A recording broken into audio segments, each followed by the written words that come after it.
Une fillette de 6 ans s'endormait en pleurant chaque nuit, seule avec son beau-père. Sa mère, de plus en plus méfiante, installa une caméra cachée et ce qu'elle découvrit la laissa de marbre. La police a été appelée cette nuit-là même. Mais c'est ce que la petite fille murmura, tandis qu'on la portait hors de la maison, qui fit que tout le monde tomba complètement dans le silence. Les soirées dans les banlieues de l'Oregon sont d'un calme particulier, comme si même le vent retenait son souffle. La lueur ambrée des lampadaires s'étend faiblement sur les vitres, douce et fatiguée. Un écureuil traverse la pelouse en courant, ses petits pas emportés par la brise. Au loin, la cloche de l'église sonne 12 coups, chaque coup s'éteignant dans l'obscurité, suivi de l'écho solitaire d'un chien qui aboie quelque part dans la rue. Laura, 28 ans, travaillait de nuit comme infirmière à l'hôpital local. Calme et résiliente, elle avait surmonté des années de monoparentalité avec une main sûre et une volonté de faire. Ses cheveux bruns étaient toujours soigneusement attachés. Petite, sa voix était douce, mais ferme. Elle n'était pas du genre à capituler facilement. Après des années passées à jongler entre les quarts de nuit et la parentalité, Laura pensait avoir enfin trouvé un refuge dans son nouveau mariage avec Frank, un homme au comportement calme, aux manières matures et qui semblait être un véritable dévouement envers la mère et la fille. Elle entra dans la maison avec un sac de course, l'air légèrement humide et teinté de la douceur du lait restant. Aucune lumière n'était allumée. Elle ne voulait réveiller personne. Ses chaussures d'infirmière blanche s'arrêtèrent sur le tapis au moment même où un bruit sec retentit. Choquée. Une petite cuillère en métal roula sous la table, fit 2 tours sur le sol et atterrit sous la lumière tamisée de la cuisine, son métal réfléchissant la faible lueur d'un éclat froid. Le verre de lait posé sur la table était à moitié plein, encore chaud. Laura fronça les sourcils. Frank, appela-t-elle doucement. Aucune réponse. Frank, son nouveau mari, 35 ans, travaillait comme livreur. En apparence, il était posé, attentionné, poli et le genre d'homme qui gagne la confiance avec juste ce qu'il faut de décence pour dissiper les soupçons. Mais personne ne savait que derrière les portes closes, il était quelqu'un de complètement différent. Laura regarda autour d'elle. Le salon était vide. La veilleuse du couloir clignotait faiblement. Quelque chose clochait. Comme si la maison elle-même avait appris à respirer différemment en son absence. Elle monta l'escalier en silence. La porte de la chambre de sa fille était légèrement entr'ouverte. À l'intérieur, Ellie était allongée sur le côté, le visage enfoui dans l'oreiller, serrant contre elle son ours en peluche tout doux et usé. Une de ses oreilles était effilochée. Ellie, la fille de Laura, avait 6 ans, de grands yeux marrons et une voix si douce qu'elle ressemblait souvent à un murmure. Autrefois, elle était vive, pleine de rire, toujours en train de dessiner. Mais depuis le remariage de Laura, Ellie était devenue de plus en plus silencieuse. L'ours en peluche était devenu son compagnon de tous les instants, le seul ami qu'elle refusait de quitter. Ellie, dit doucement Laura en s'asseyant sur le bord du lit et en lui caressant le dos. L'enfant se tendit, ses petites épaules tremblantes. Toi. Maman, tu es à la maison. Oui, je suis à la maison maintenant, murmura Laura en essuyant l'humidité de la joue d'Ellie.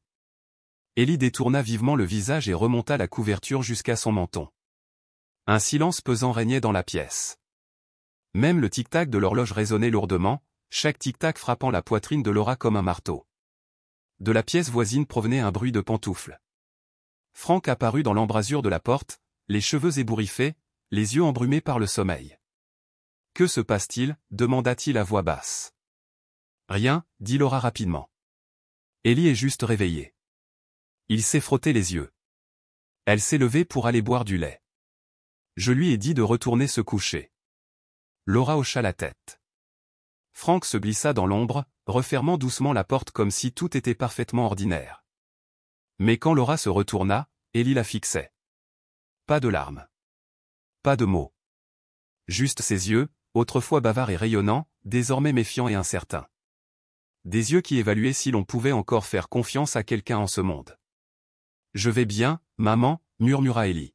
« Mais, s'il te plaît, ne recommence pas. » Laura sourit faiblement, repoussant les cheveux d'Ellie en arrière. « Je serai à la maison toute la journée demain. On cuisinera quelque chose ensemble, d'accord ?» Ellie hocha légèrement la tête. À peine un mouvement.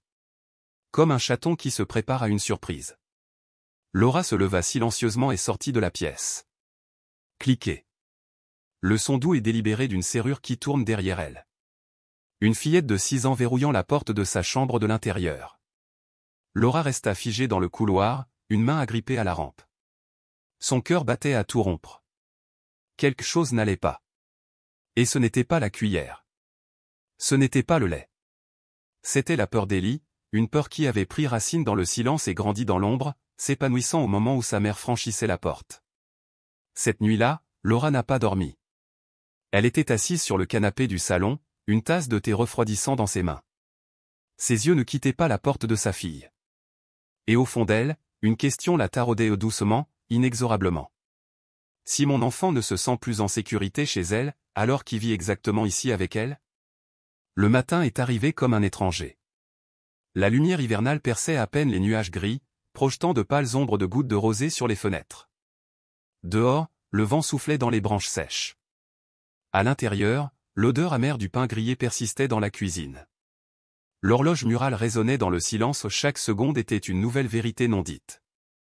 Laura se réveilla avec un poids sur la poitrine. Les échos résonnaient encore dans sa peau, le cliquetis d'une cuillère, le claquement d'un loquet, les yeux de sa fille.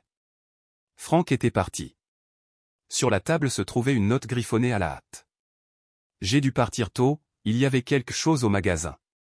Il partait souvent avant le lever du soleil et rentrait tard, accusant toujours le travail. Sans jamais vraiment s'expliquer. Depuis son mariage, Laura s'efforçait de préserver l'unité de la famille.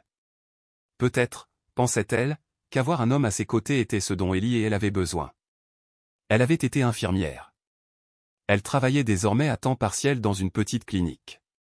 Le salaire était modeste, mais cela lui permettait de subvenir à ses besoins. Ellie était la fille d'une relation brisée. Laura l'avait élevée seule pendant près de 6 ans avant l'arrivée de Franck. La petite fille était timide, sensible et dotée d'une imagination débordante. Au début, elle avait essayé de se rapprocher de Franck. Mais avec le temps, la lumière dans ses yeux s'était atténuée. Sa voix s'était calmée. La lassitude avait remplacé l'émerveillement. Laura commença à se demander si la famille pour laquelle elle avait travaillé si dur n'était pas déjà sur des fissures trop profondes pour être réparée. Elle se versa un verre de lait et entra dans le salon. Ellie était assise, recroquevillée dans son pyjama crème, pieds nus, à regarder une émission muette pour enfants. Elle ne bougeait pas. Comme une minuscule statue. « Chérie, dit doucement Laura, viens ici. On va t'habiller. » Ellie ne répondit pas. Elle hocha simplement la tête. Laura a retroussé la manche de sa fille pour l'aider à enfiler un haut plus chaud et s'est figée. Un bleu sombre, gonflé et laid, s'étendait du coude d'Ellie à son épaule. Pas le genre de bleu causé par une chute. « Ellie, que s'est-il passé ici ?»« Je suis tombée, » répondit rapidement Ellie, les yeux fixés partout sauf sur le visage de sa mère. « Où ?»« Dans l'escalier. Hier. J'ai trébuché. » La main de Laura plana sur l'ecchymose. Ellie tressaillit, non pas de douleur, mais de peur. Laura avait reconnu cette réaction. Elle l'avait déjà vue trop souvent chez des femmes battues qui chuchotaient des excuses à travers leurs lèvres gercées et leur cœur brisé. Le reste de la matinée s'écoula dans un flou. Elle coupait des fruits. Préparait du cacao. Assise à côté de sa fille, elle faisait comme si tout était normal. Mais l'esprit de Laura bouillonnait de questions. Quand Ellie se leva pour aller chercher ses crayons, Laura remarqua une boiterie. Discrète, mais une mère sait toujours. Franck revint vers midi, se dirigeant droit vers la cuisine. Il déposa un rapide baiser sur la joue de Laura et retira sa veste. « Maman folle » murmura-t-il. « Je n'ai même pas eu le temps d'appeler. »« As-tu vu Ellie tomber hier » demanda Laura d'une voix ferme. Il fronça les sourcils. « Non. »« Pourquoi ?»« Elle a un gros bleu sur le bras. » Il haussa les épaules. « Les enfants. Ils se cognent toujours contre quelque chose. »« Oui, » dit Laura en hochant la tête.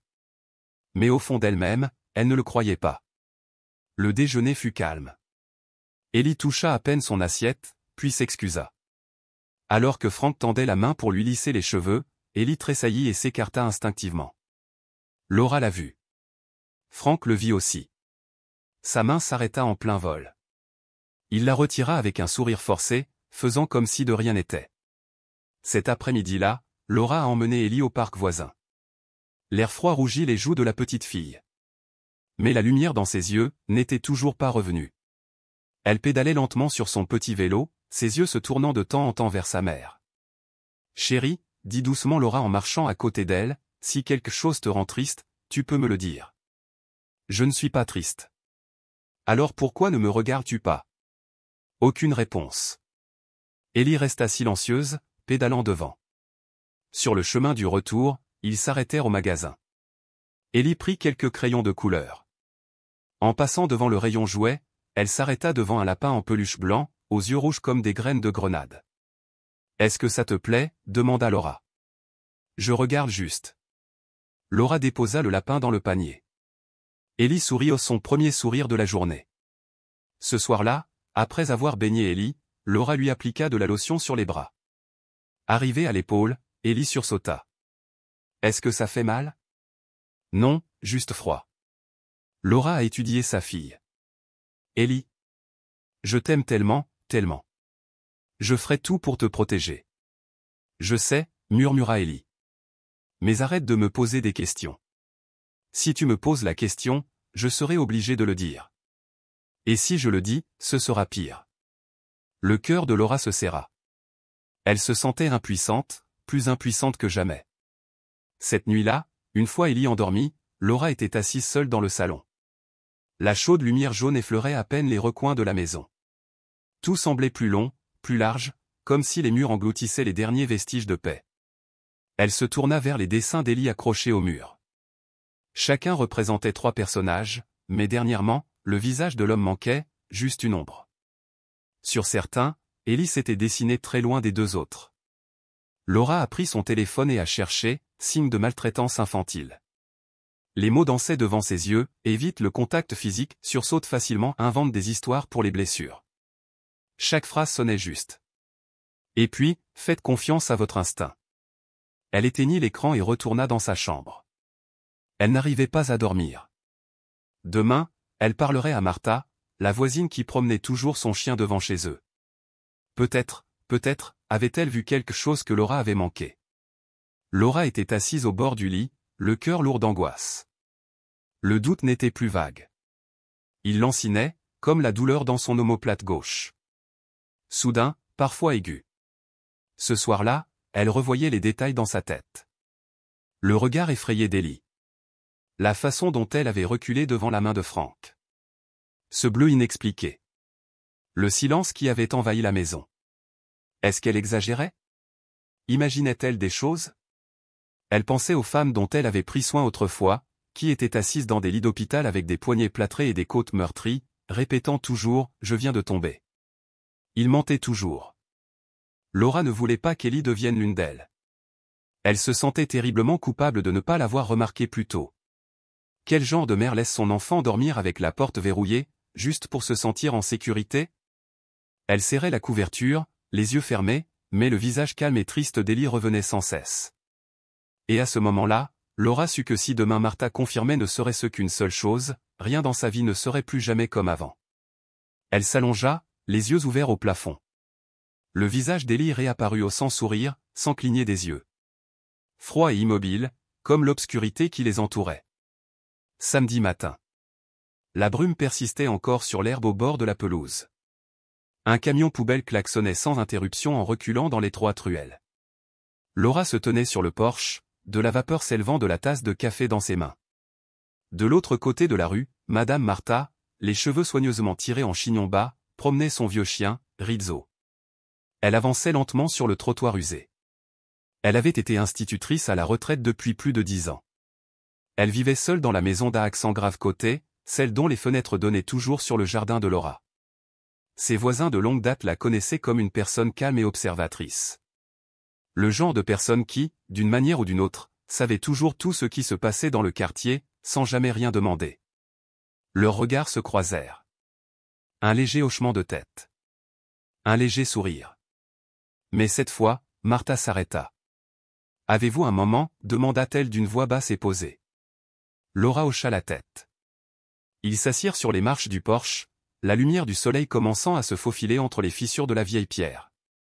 Rizzo se blottit docilement aux pieds de son maître, respirant lentement et régulièrement.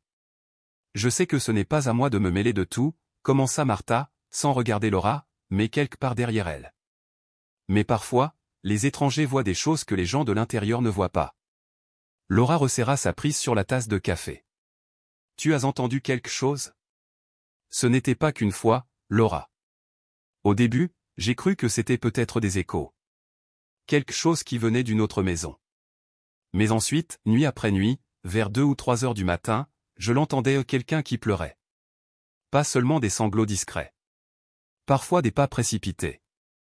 D'autres fois, un bruit sourd, comme si on jetait quelque chose par terre. Elle s'arrêta. Tous les bruits venaient de la chambre d'Ellie. Ces mots tombèrent comme une goutte d'eau dans un lac calme minuscule, mais suffisante pour provoquer des ondulations. J'ai cru que c'était peut-être mon imagination. Mais ensuite, Rizzo s'est mis à hurler. À chaque fois. Elle regarda Laura. Les chiens ne mentent pas, Laura. Laura baissa la tête. Son visage était devenu pâle. J'ai eu des doutes, mais je n'ai jamais rien vu. Ellie ne dit jamais un mot. Elle me dit toujours qu'elle est tombée. Les enfants ne peuvent pas cacher la vérité dans leurs paroles, dit doucement Martha, mais leur corps et leurs yeux ne mentent pas non plus. Le silence les enveloppa. Une brise fraîche caressait leurs manches. Martha posa doucement sa main sur le genou de Laura. J'ai enseigné pendant 40 ans. J'ai vu ces mêmes regards bien trop souvent. Dans les cours d'école. Dans les salles de classe. À la cantine. Et je me suis toujours demandé, si les adultes avaient écouté plus tôt, peut-être que certaines vies auraient pris une tournure différente. Laura ne pouvait pas répondre. Ses yeux la piquaient. Elle restait assise là. Cette nuit-là, après qu'Ellie se soit endormie, Laura était assise devant son ordinateur. Ses mains reposaient sur le clavier, mais elle ne tapait rien. Elle se repassa les paroles de Martha. Chacune semblait gravée dans la pierre.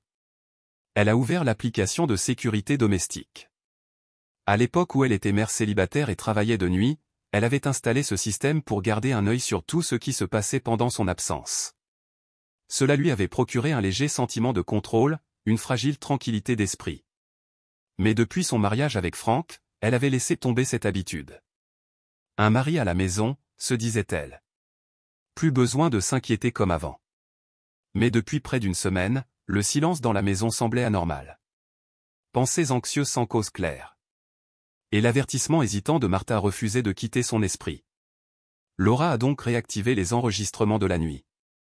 Les images ne contenaient que quelques jours d'histoire, mais vers 3 heures du matin la nuit précédente, un clip l'a fait s'arrêter ou est resté arrêté. Frank se tenait sur le balcon. Une cigarette éclaira brièvement son visage dans l'obscurité. Il n'était pas sur son téléphone. Il ne lisait pas. Il se tenait simplement debout, regardant le ciel d'un noir profond. Toujours. Rythmique. Pas tout à fait faux. Mais pas vrai non plus. Comme quelqu'un qui cache quelque chose dans le silence même qu'il a créé. Laura a rembobiné. Et puis encore. Même scène. Tous les soirs. Même heure. Même endroit. Pas un mot. Elle fixa l'écran un long moment. Son instinct ne laissait plus place au doute. Elle voulait croire qu'elle se trompait. Que Frank avait peut-être juste besoin d'un moment de calme.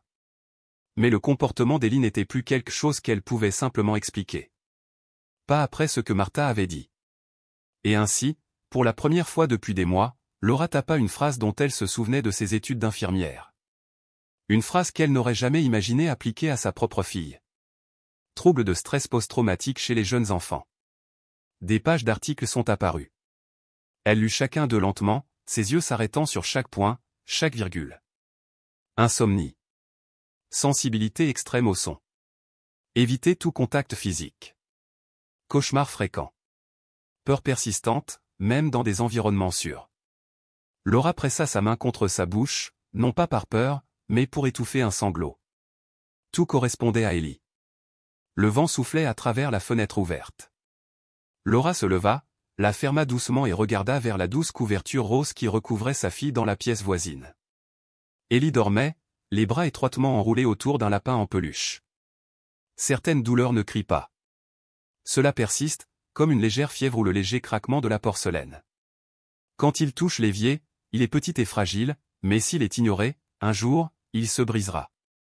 Laura se laissa glisser par terre, le dos appuyé contre le mur froid. Elle ne dormit pas. Elle écouta simplement. Pour la première fois depuis des mois, elle ne repoussa pas ce lourd sentiment dans sa poitrine. Pour la première fois, elle s'autorisa à avoir peur. Peur d'avoir eu tort de faire confiance à Franck. Et pire encore, bien pire encore, d'avoir eu encore plus tort de ne pas croire le regard de sa fille. Laura marchait lentement dans le salon. Le plafonnier projetait de faibles reflets sur la vitre, laissant des traînées de lumière s'étendre sur le parquet usé. Elle avait déjà contemplé cette pièce 1000 fois, mais jamais elle ne lui avait semblé aussi étrangère. Si peu familière. Chaque meuble, chaque ombre sous un pied de chaise, semblait désormais appartenir à un labyrinthe qui cachait quelque chose. Quelque chose qu'elle devait découvrir. Elle se dirigea vers le rideau beige pâle et le tira doucement sur le côté.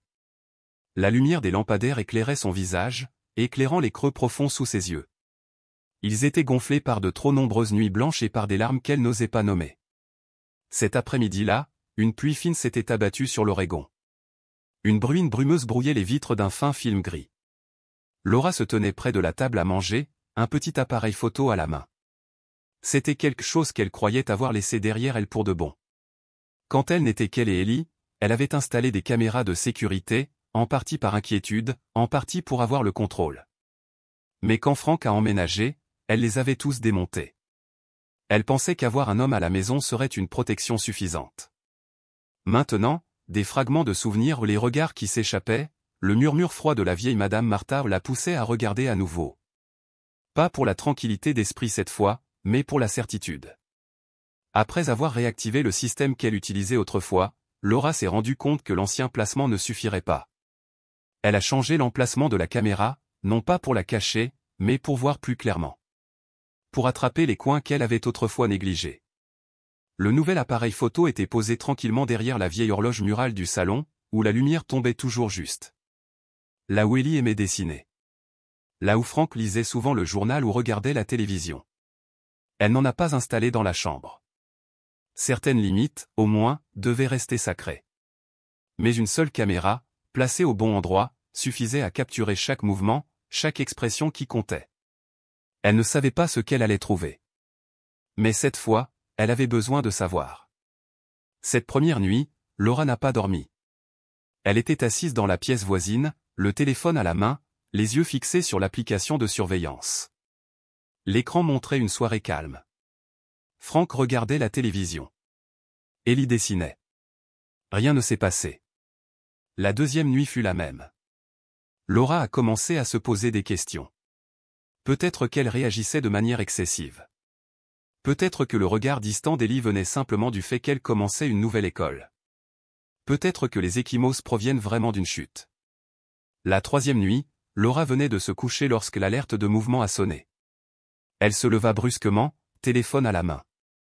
Les images étaient légèrement décalées dans la faible luminosité, mais elles étaient suffisamment claires. Ellie était tirée dans un coin ombragé du salon. « Ferme ta gueule », dit une voix, aiguë et froide, interrompant l'interlocuteur. Le cri étouffé d'Ellie suivit. Pas fort, mais étranglé. Comme si elle essayait de ne pas sangloter, mais sans pouvoir s'en empêcher. Le visage de Franck n'était pas entièrement dans le cadre. Mais Laura connaissait cette voix. Il n'y avait plus de place pour le déni. Il n'y a plus d'excuses à proposer. Laura se figea. Elle ne pouvait pas respirer. Une main serrait le téléphone. L'autre griffait la couverture si fort que ses ongles faillirent lui faire saigner. Ses yeux la piquaient, mais ils ne se fermaient pas. Les larmes coulaient, non pas à cause du choc, mais à cause de la confirmation de toutes les craintes qu'elle avait essayé de réprimer. Une partie d'elle voulait encore le rejeter. Mais ces images, cette voix, ont fait l'effet d'un marteau. Des flashs ont rempli son esprit. Ellie évite le contact visuel le matin. Sursaute lorsqu'on le touche. Des signes qu'il a rongés autrefois, mais qui étaient désormais indéniables. Les morceaux dispersés s'étaient rassemblés, formant une vérité dont elle ne pouvait plus se détourner. Son cœur se serra, non seulement à cause de la trahison, mais aussi à cause du poids de la confiance qu'elle lui avait autrefois accordée si librement. Ce soir, ce n'était pas seulement un coup dur. C'était l'effondrement silencieux de tout. Amour. Famille. Et quelque chose au plus profond d'elle-même. Chaque malaise des jours passés au pas dans la nuit, les bleus sur l'épaule d'Ellie, ses réactions de peur étaient désormais devenues un tableau complet et terrible. Frank l'avait fait. Il l'avait vraiment fait. Laura éteignit le téléphone et s'assit dans le noir. Ses mains tremblaient. Sa tête retomba contre la chaise comme si le poids de ce qu'elle avait vu était trop lourd à supporter pour sa colonne vertébrale. Sa respiration était courte et interrompue. Son cœur battait à tout rompre, pris entre la fureur et le chagrin. Une partie d'elle voulait courir dehors et crier. Mais une autre partie voulait simplement rester assise, engourdie, s'accrochant à cette vérité comme à une blessure fraîchement ouverte. Pour la première fois de sa vie, elle ne se sentait pas seulement comme une mère. Elle se sentait comme un témoin. Témoin de la douleur endurée par son enfant. Témoin de la trahison de quelqu'un qu'elle pensait autrefois être un endroit sûr. Et elle savait qu'à partir de ce moment-là, rien ne redeviendrait plus jamais comme avant. Auriez-vous le courage de revoir cette vidéo? Commentez, oui, si vous l'accepteriez, ou, non, si cela serait trop difficile à supporter. En fin d'après-midi, l'air était plus froid que d'habitude. Des feuilles d'érable tombées recouvraient le chemin de gravier devant la maison de Martha. Laura traversa la rue étroite, serrant son téléphone comme si quelqu'un allait le lui arracher. Lorsque Martha ouvrit la porte, la chaude lumière jaune qui s'en échappa fit frissonner Laura involontairement. Elle avait l'air comme toujours, un cardigan en laine boutonnée, les yeux calmes mais alertes. Laura tendit le téléphone sans un mot. La vidéo a commencé à jouer. Le visage de Martha ne changea pas, mais ses yeux se baissèrent, devenant plus lourds. Je savais que je ne l'imaginais pas. Laura retint son souffle. Martha n'avait pas l'air surprise. Elle a simplement dit, maintenant, tu dois faire ce qu'il faut. Laura hocha la tête. Mais son cœur semblait serré. Ce soir-là, Laura n'a pas mangé. Elle était assise tranquillement à son bureau, rejouant la vidéo encore et encore. Chaque fois que les sanglots d'Ellie résonnaient dans les haut-parleurs, chaque fois que les cris de Frank remplissaient la pièce, c'était comme une nouvelle coupure dans sa poitrine. Elle ne pouvait plus supporter le silence. Elle se souvenait des moments où Frank perdait patience, quand Ellie renversait son lait ou trébuchait en jouant dans la cour. Il serrait les dents, expirait brusquement, claquait quelque chose sur la table avant de sortir en trombe pour fumer une cigarette. Quand Laura essayait d'apaiser la tension, il disait toujours « Je lui apprends juste à être prudente. » Les enfants ont besoin d'avoir peur pour apprendre. À l'époque, elle pensait que c'était simplement une façon ferme d'élever ses enfants. Mais maintenant, tout avait une tonalité plus sombre. Cette nuit-là, Laura s'est souvenue d'une histoire que Martha lui avait racontée un jour, un cas d'abus survenu l'année précédente, dans le quartier même, et un policier qui l'avait aidé. Son nom était Tran Madison. Il travaillait dans la protection de l'enfance avant d'être transféré à la patrouille communautaire. Martha avait dit que si jamais Laura ne pouvait pas s'en charger seule, elle devrait appeler Tran. C'était le genre d'homme qui écoutait avant de juger. Laura a rapidement cherché en ligne et a trouvé son numéro direct dans l'annuaire public de la ville. Elle hésita, puis composa le numéro. Sa voix au bout du fil était basse et posée. Lorsque Laura mentionna le nom de Martha et la raison pour laquelle elle appelait, Tran resta silencieux pendant quelques secondes. Puis il a dit « Envoie-moi la vidéo. Je la regarderai et je te rappellerai. » Laura a envoyé la vidéo avec un court message. « J'ai besoin d'aide. C'est à propos de ma fille. » Le lendemain matin, Tran était assis dans sa voiture de patrouille devant sa maison.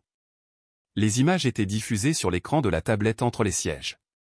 Le vent sifflait à travers une fenêtre fissurée, mais personne ne prenait la peine de la fermer.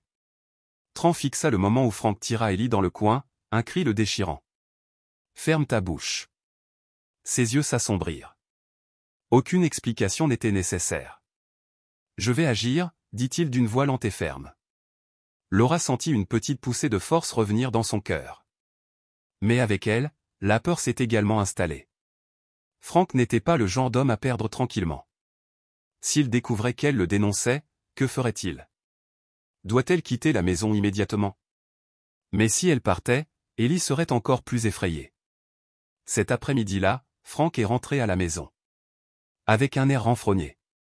Il a donné un coup de pied violent à ses chaussures contre le mur et a grogné lorsque Laura lui a demandé s'il voulait quelque chose à manger.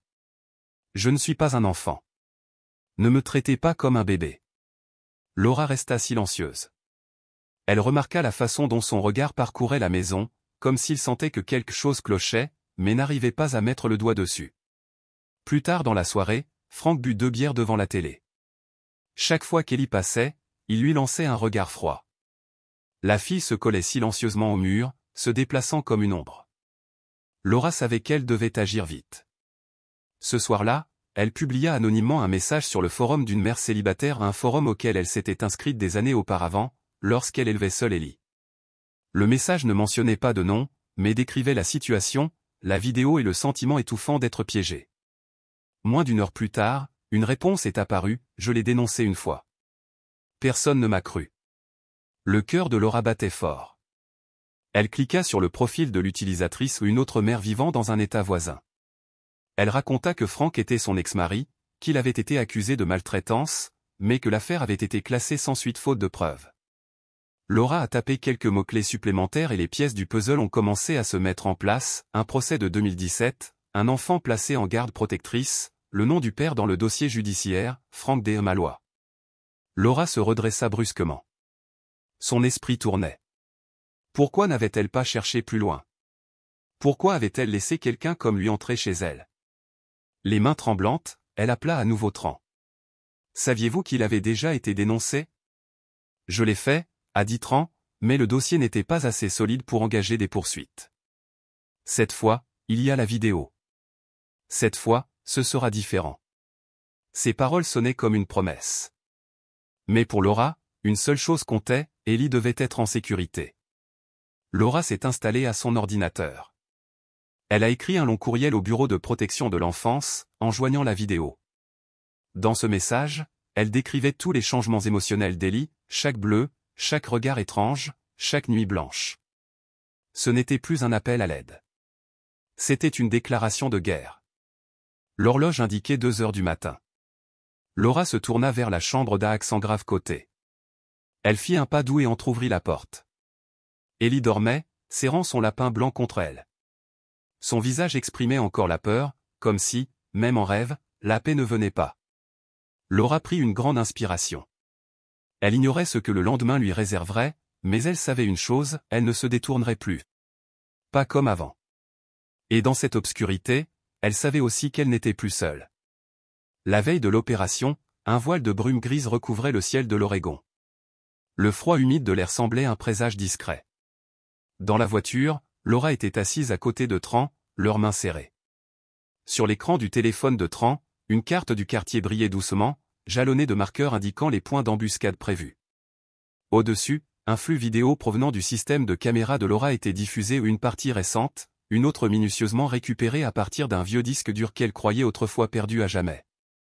L'ancien système contenait encore des clips enregistrés automatiquement il y a 3 semaines, expliqua Laura d'une voix à peine assurée.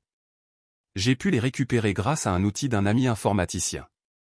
Ces mêmes clips montrant des menaces, des cris, des attrapages de bras, le ton sec d'un homme perdant patience avec une petite fille avaient suffi à convaincre le bureau du procureur de district d'accélérer la délivrance d'un mandat d'arrêt contre Frank. Tran hocha la tête, les yeux rivés sur l'écran. Il parla doucement. On attend que Frank passe à l'action. Toutes les caméras sont en direct. Il est crucial qu'il agisse, pour que l'enregistrement ne se limite pas aux abus passés, mais aux dangers actuels et actifs. Les anciens clips comptent, mais un incident en direct confirme qu'il ne s'agit pas d'une erreur ponctuelle, mais d'une habitude. Il faut juste jouer son rôle. Se mettre au travail comme si de rien n'était. Laura hocha la tête en déglutissant difficilement. Tu es sûr? Tran la regarda dans les yeux. J'en suis sûr. Nous avons sauvé des enfants de situations pires que celle-ci. Mais cette fois, nous avons des preuves. Nous avons des témoins. Nous vous avons. Elle ne répondit pas, se tourna simplement vers la fenêtre, regardant les bouleaux se balancer dans la brise. Elle pensa à Ellie, à ses yeux pleins de larmes et au murmure dans la nuit, « Maman, ne va plus travailler. » Cela ne ressemblait pas à une peur ordinaire. C'était comme un signal secret. Un appel à l'aide. Elle se souvenait d'Ellie serrant sa manche alors qu'elle se retournait pour partir, ses petits doigts tremblants. Un poids vide pesait sur la poitrine de Laura. La culpabilité d'avoir fait confiance trop aveuglément, d'avoir ignoré les signes qui, avec le recul, la frappaient. Dehors, le vent soufflait à travers les bouleaux comme un avertissement discret. Elle savait qu'à la tombée de la nuit, tout changerait, ou il serait trop tard. Ce soir-là, Laura enfila son manteau et dit au revoir à Frank, comme toujours. Il hocha la tête sans lever les yeux rivés sur la télévision. Ellie était assise en silence à sa petite table, en train de dessiner. Alors que Laura se penchait pour lasser ses chaussures, elle remarqua que sa fille la regardait, ses yeux suppliant quelque chose qu'elle ne pouvait pas vraiment nommer. « Qu'est-ce que tu dessines ?»« Une maison, » dit Ellie doucement, les doigts crispés sur un crayon bleu. La tête basse, les yeux fixés sur la page, où des lignes instables formaient un toit bancal. Mais on ne crie pas dans cette maison. On ne claque pas les portes. Juste le silence. Comme dans la bibliothèque de Mademoiselle Emma. Laura se mordit la lèvre, se pencha et embrassa le front de sa fille. « Je serai bientôt à la maison. » La nuit tombait. Le groupe d'intervention était déjà en position. 3 voitures de police banalisées étaient stationnées un peu partout dans le pâté de maisons, phares éteints, l'éclairage intérieur projetant une faible lueur sur les visages tendus. Les radios étaient mises en vibration. Chaque mouvement était répété. Chaque respiration mesurée pour éviter tout soupçon. Clara, la jeune officier à la queue de cheval serrée, portait un écouteur et fixait les écrans, les lèvres fines. Aucune erreur. Pas même une respiration mal placée. Dans ce silence tendu, le silence était devenu une sorte de pression, même une toux pouvait alerter Frank. Laura les avait prévenus qu'il était sensible au bruit. Les images des caméras défilaient en continu. L'éclairage du salon était tamisé, mais suffisamment clair pour capter chaque mouvement. Frank ignorait qu'il était observé sous tous les angles. Il ignorait aussi que, juste à l'extérieur, tous les policiers attendaient le dernier mot de Tran. Tran a placé son téléphone sur le tableau de bord, se synchronisant avec la caméra que Laura avait cachée à l'intérieur de la maison. Au début, la scène semblait calme, Frank buvait une bière, Ellie était recroquevillée dans un coin, les bras autour de ses genoux. La télévision bourdonnait faiblement des informations du soir. Environ 30 minutes plus tard, Frank se leva. Il se dirigea vers le réfrigérateur en titubant, prit une autre bière et revint en titubant. En passant devant la table, il donna un violent coup de pied. Une tasse en céramique vacilla dangereusement. Ellie tressaillit, ses petites mains tremblantes tandis que le crayon bleu glissait de ses doigts et roulait sur le sol. Le léger cliquetis résonnait fort dans le lourd silence. Ellie se précipita pour le ramasser, mais ses doigts tremblants le manquèrent encore et encore. Frank plissa les yeux et se rapprocha, son ombre s'étendant sur le sol jusqu'à engloutir la silhouette d'Ellie. « Que fais-tu » Elle secoua la tête et recula. « Tu es sourd ? Je t'ai demandé quelque chose. » Tran serra les poings, les jointures blanches. Son regard brûlait l'écran, regardant Ellie se recroqueviller dans un coin. Quand Frank cria à nouveau, Tran frappa le siège de sa main, les dents serrées. Non. Pas une seconde de plus. Il se pencha vers Clara. Elle se pencha aussi, la voix tendue comme un fil. Devrions-nous attendre, juste un peu plus longtemps ? Frank se pencha, les yeux enflammés. Il saisit le poignet d'Ellie, la tirant en avant avec une force qui la fit trébucher. Son autre main se referma sur son épaule, comme pour la relever. Ellie poussa un cri, sans appeler personne, juste par pur instinct, par peur brute. Ses jambes se recroquevillèrent. Ses yeux écarquillés. Son corps tout entier tremblait comme une feuille prise dans une tempête. Ses dessins inachevés maculaient sous ses pieds. « Plus besoin d'attendre » dit Tran à la radio. Sa voix était tranchante comme une lame. « Allez. » Brisé. Une petite sirène retentit. Quelques secondes plus tard, la porte d'entrée explosa vers l'intérieur. 2 officiers ont fait irruption à l'intérieur. Frank se retourna, mais c'était trop tard. Il heurta le sol, cloué sous leur poids. Ellie resta figée, la bouche ouverte en silence. Clara s'est précipitée et l'a soulevée du sol. « Tout va bien maintenant. Tu es en sécurité. » Ellie tremblait dans ses bras, agrippée au cou de Clara comme un naufragé à du bois flotté. L'odeur des larmes d'enfance, des vieux oreillers et du parquet poussiéreux lui collait à la peau. Frank était menotté, criant toujours, tandis qu'il était traîné dehors, devant des voisins curieux qui regardaient à travers les portes. Certains enregistraient. C'était sur leur téléphone. D'autres le disaient simplement à voix basse. La nuit s'est brisée comme du verre. Laura arriva quelques instants plus tard. Elle courut, trébucha, puis courut de nouveau. Quand elle vit Ellie dans les bras de Clara, elle s'écria « Ellie !» C'est moi. Ellie a vu sa mère pour la première fois depuis des jours de terreur silencieuse. Elle se laissa sangloter, la voix brisée. J'ai attendu, maman? J'ai attendu si longtemps. Laura se précipita en avant, enroulant ses bras autour de sa fille. Pas de mots. Pas de son.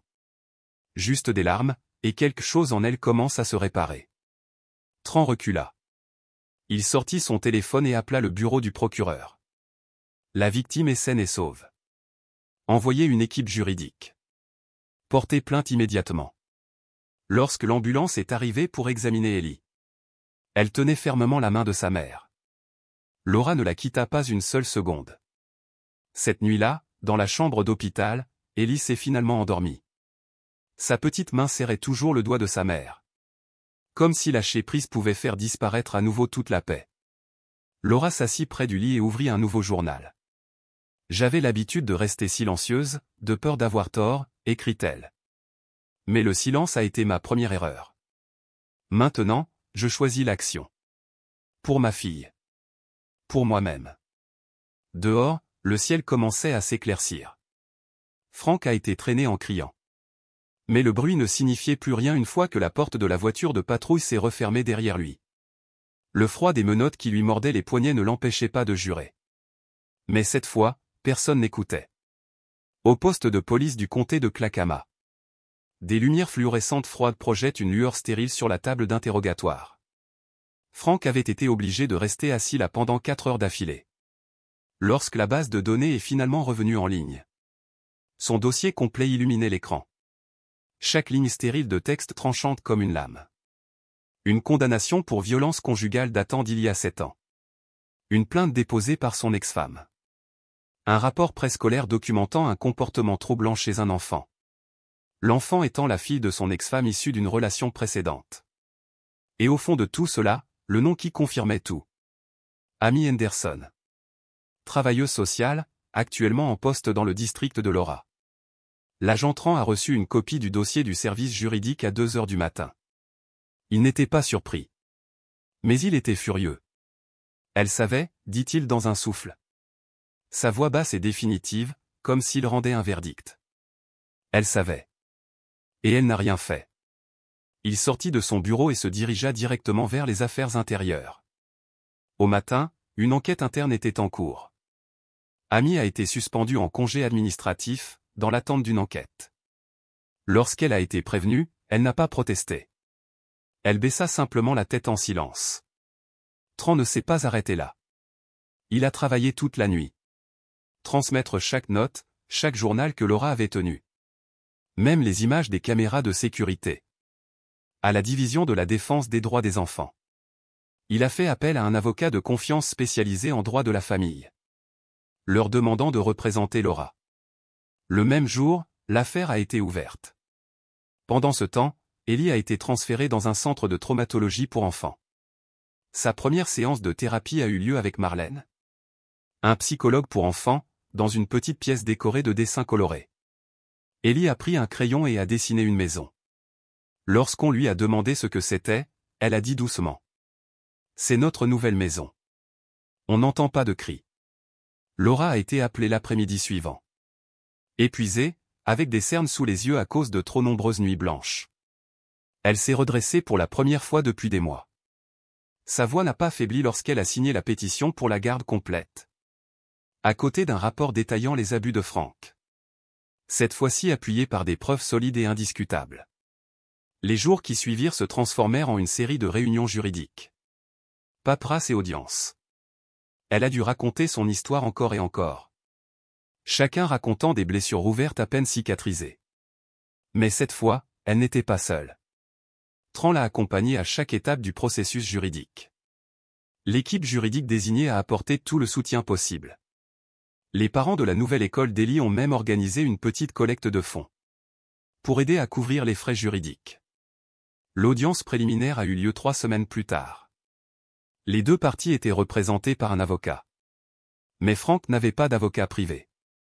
Il avait été désigné comme avocat commis d'office. Lorsque les lumières de la salle d'audience se sont atténuées pour permettre la diffusion de la vidéo. Image montrant Ellie entraînée dans l'ombre. La voix de Frank rugit. La pièce devint complètement silencieuse. Une femme membre du jury a essuyé des larmes de ses yeux. Le juge n'a pas eu besoin de beaucoup de temps. Frank a été reconnu coupable de maltraitance d'enfants. Détenu sans caution, en attente de sa condamnation officielle. Quant à Laura, la mère qui avait autrefois douté de son propre instinct. Elle a obtenu la garde complète d'Ellie. Dans sa décision, le juge a déclaré: il n'y a pas de plus grande trahison que la maltraitance d'un enfant. Et il n'y a pas de plus grande force qu'une mère qui ose se lever et protéger. Cet après-midi-là, Tran attendait à l'extérieur de la salle d'audience.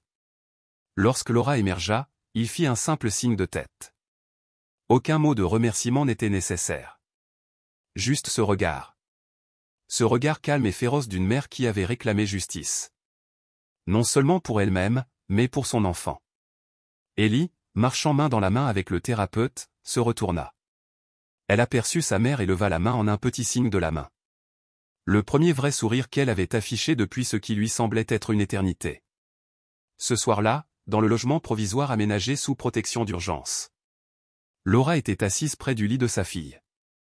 Ellie leva les yeux et murmura: « Maman, est-ce qu'on aura encore peur demain ?» Laura lui tenait fermement la main. Elle n'a pas répondu tout de suite.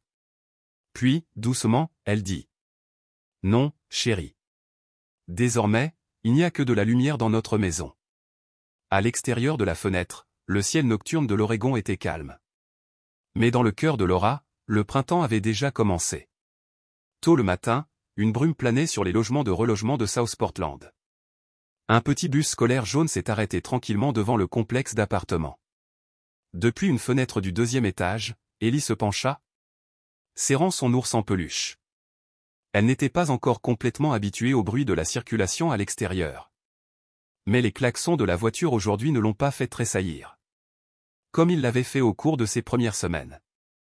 Chaque lundi matin, Ellie se rendait au centre de thérapie. C'est là que sa guérison a commencé, étape par étape. Le docteur Marlène l'accueillait toujours avec la même question douce. « De quelle couleur te sens-tu aujourd'hui ?» Une façon pour Ellie d'exprimer ses émotions à travers la couleur. Le premier jour était gris. Au quatrième, elle a dit violet. La troisième semaine, Ellie a dit jaune. Et la pièce devint silencieuse. Marlène sourit et hocha la tête. Le jaune signifie l'espoir, ma chérie. Clara, l'officier qui avait transporté Ellie hors de cette maison. Je suis venu un samedi après-midi. Elle a apporté une nouvelle boîte de crayons et 2 biscuits en forme de cœur. Ellie ouvrit la porte, hésita un instant, puis sourit. Sur la table basse, elle a placé son dernier dessin. 2 femmes se tenant la main devant une maison au toit rouge. Clara le regarda en silence. Puis elle passa doucement sa main sur les cheveux d'Ellie. À la table de la cuisine, Laura était assise en face de Suzanne. L'assistante sociale nouvellement affectée au cas d'Ellie. Suzanne était une femme posée, aux cheveux courts. Et des yeux fixes et pensifs. Elle venait chaque semaine, toujours avec un dossier à la main. Et parlant d'une voix calme et rassurante. Ellie montre des signes évidents d'amélioration, a-t-elle déclaré. Elle réagit bien au nouvel environnement. Elle se sent plus en sécurité maintenant. Laura hocha la tête. Je veux juste qu'elle ait une enfance. Où elle n'a pas à se souvenir de quoi que ce soit de terrible. Suzanne leva les yeux et sourit. Tu fais un travail formidable, Laura. La nouvelle école d'Ellie était modeste, nichée dans un quartier calme. Son professeur principal, Mademoiselle Anna, a été le premier à remarquer le talent d'Ellie pour raconter des histoires à travers des images. Ses dessins sont devenus plus vivants avec le temps. De la lumière, des arbres et dernièrement, même des arcs-en-ciel ont commencé à apparaître. Lors de la première réunion de parents, Laura était assise parmi les autres mères. Au début, elle était hésitante. Mais quand une mère a parlé du harcèlement dont son enfant était victime dans leur ancienne école, Laura s'est jointe à nous. Le groupe a écouté, partagé et échangé de doux rires. Une jeune maman a remis une petite carte à Laura. Appelle-moi si tu as besoin de quoi que ce soit. Le week-end, mère et fille se promenaient dans le parc près de chez elle. Ellie a apporté son carnet de croquis, assis sous un bouleau pendant que Laura lisait. Un jour, Ellie tira sur la manche de sa mère et montra le ciel. « Maman, regarde. Ce nuage ressemble au chien de Madame Martha. » Laura a éclaté de rire pour la première fois depuis des mois. Elle a envoyé un SMS à Madame Martha, leur gentille voisine âgée, et a reçu une réponse. Savoir qu'elle va bien est le plus beau cadeau que je puisse demander. Le soir, juste avant de se coucher, Ellie demandait souvent un conte de fées. Mais au lieu de vieilles histoires, Laura a commencé à raconter les siennes. À propos des jours où ils ont survécu à l'obscurité. Les gens qui les ont aidés. Et la route à suivre. Un soir, Ellie dit. Je vais faire un livre d'images sur nous, maman. Mais il n'y aura que des couleurs vives. Laura hocha la tête et prit sa fille dans ses bras.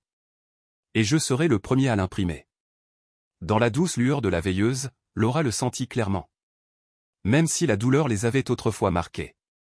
La lumière pouvait encore trouver son chemin à travers les fissures.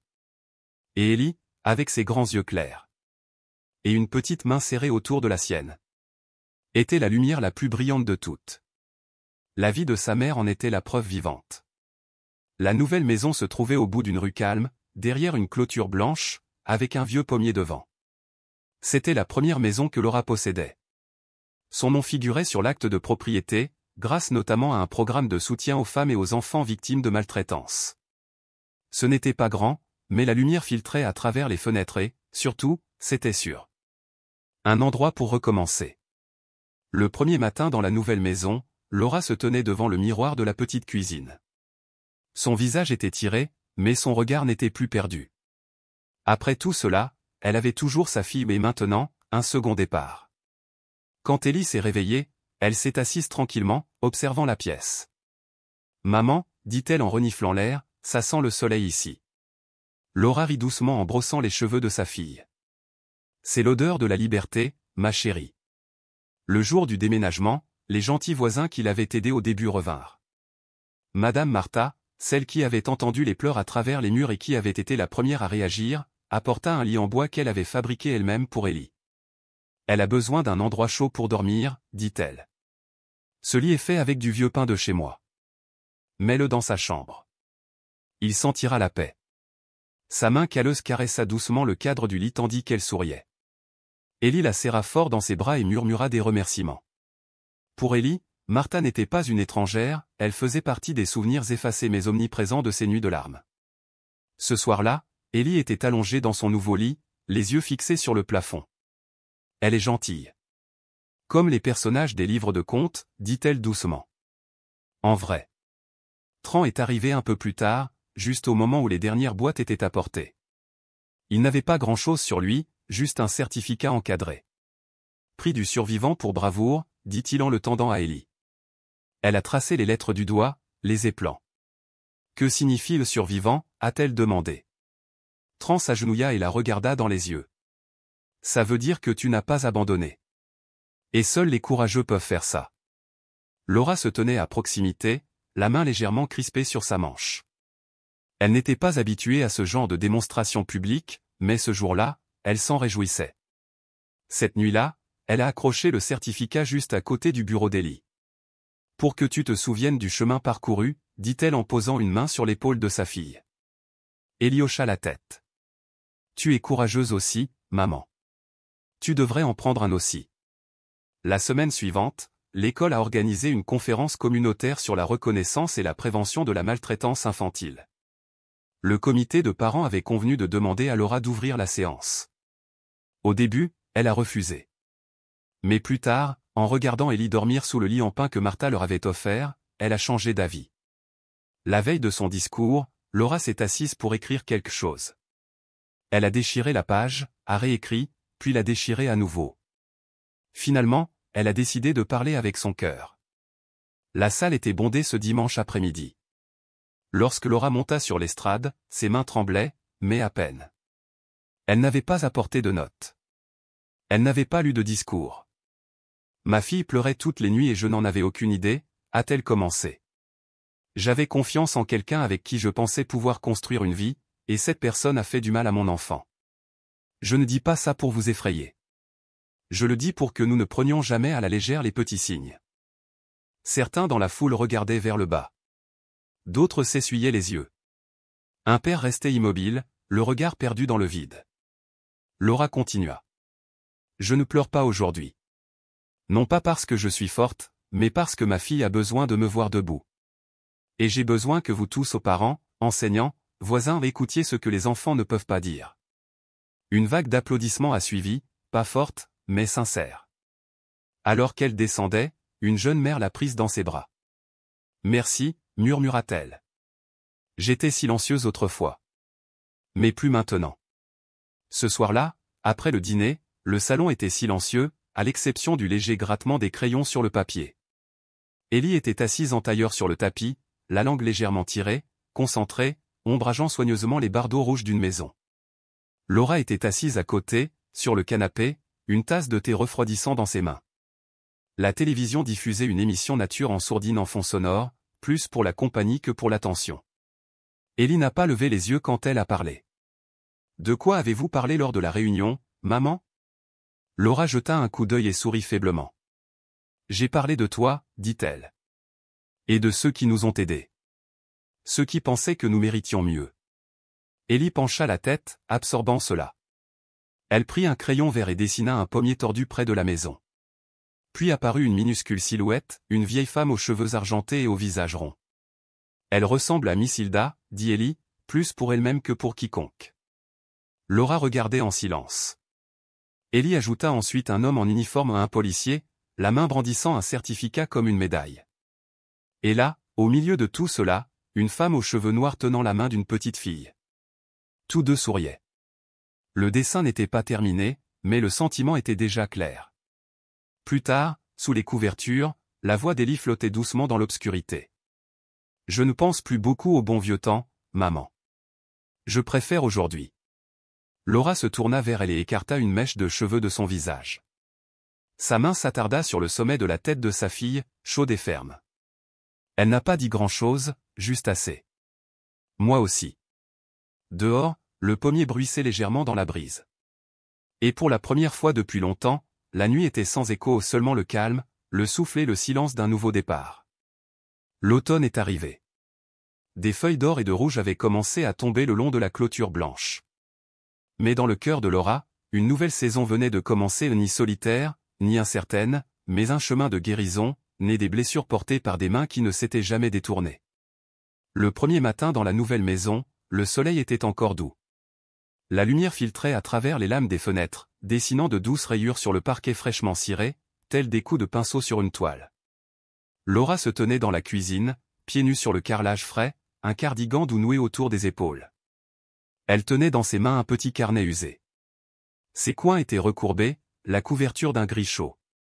Elle tourna lentement les pages, effleurant de ses doigts le papier taché d'encre où son écriture dessinait des lignes courbes et précises. Certaines recettes étaient tachées par de vieilles taches.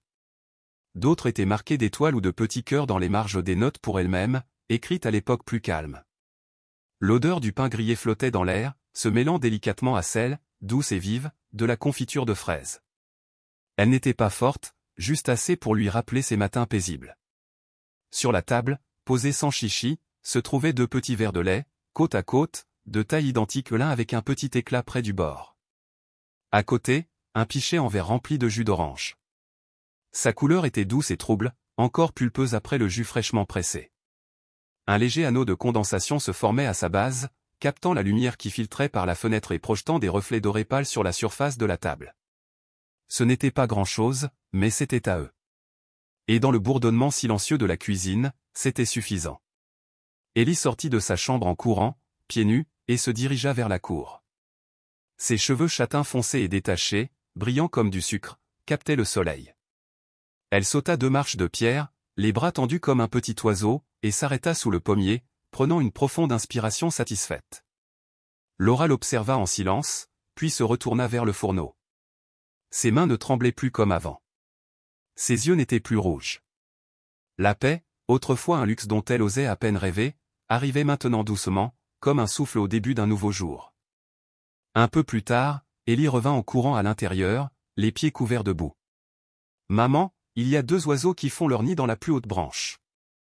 Je crois qu'ils viennent d'emménager aussi, comme nous. » Laura leva les yeux en souriant. On dirait qu'ils ont choisi le bon endroit.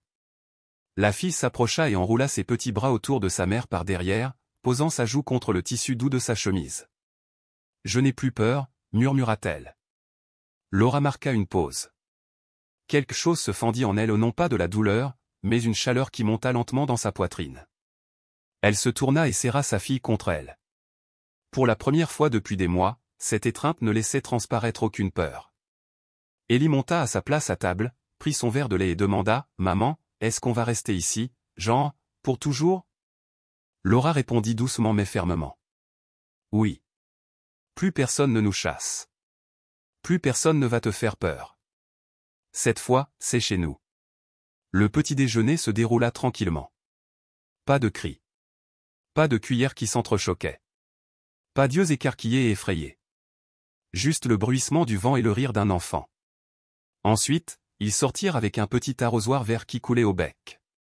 Le jardin était encore modeste, quelques massifs rectangulaires, tapissés de briques et remplis de jeunes pousses s'adaptant encore au nouveau sol. Ellie marchait pieds nus sur les pierres. Le bas de son pyjama lui effleurait les chevilles, humides de rosée matinale. Laura, accroupie à côté, ameublit la terre autour d'un plant de lavande du bout des doigts, tandis qu'Ellie, debout à côté d'elle, arrosait avec toute la délicatesse de quelqu'un qui manipule un objet sacré. Une pause. Ellie montra alors un coin de lit où de minuscules bourgeons jaunes commençaient à peine à apparaître. « Celle-ci, dit-elle, c'est Hope. » Laura leva les yeux, un peu surprise. « De l'espoir, hein ? Pourquoi celui-là ?» Ellie haussa les épaules et repoussa ses cheveux. « Parce qu'il est le premier à se réveiller, même quand il fait encore froid. » Elle continua son chemin, en prenant soin de ne pas marcher sur le paillis, et toucha le bord d'un autre lit où de courtes tiges vertes se dressaient debout, épaisses et stables. « Et celui-là, c'est brave, » annonça-t-elle. Il ne plie même pas au vent. Laura sourit et s'essuya les mains sur son pantalon en se levant. « Tu les as observés attentivement. » Ellie hocha la tête. « Je pense que les plantes sont comme les gens. Certaines ont peur, d'autres sont fortes, mais toutes veulent grandir. » Laura ne répondit pas tout de suite. La lumière matinale éclairait le visage de sa fille, s'accrochant à ses cils. Elle paraissait si petite, et pourtant il y avait quelque chose de fixe dans son regard. Quelque chose qui n'existait pas auparavant. « Je pense, » dit doucement Laura, « que tous vos noms sont parfaits. » Ellie rayonna, puis se pencha pour murmurer quelque chose à un souci encore fermé. Laura ne comprit pas les mots. Mais elle n'en avait pas besoin. Le jardin n'était pas complètement fleuri ce jour-là, mais dans son silence, quelque chose d'autre avait déjà commencé à pousser.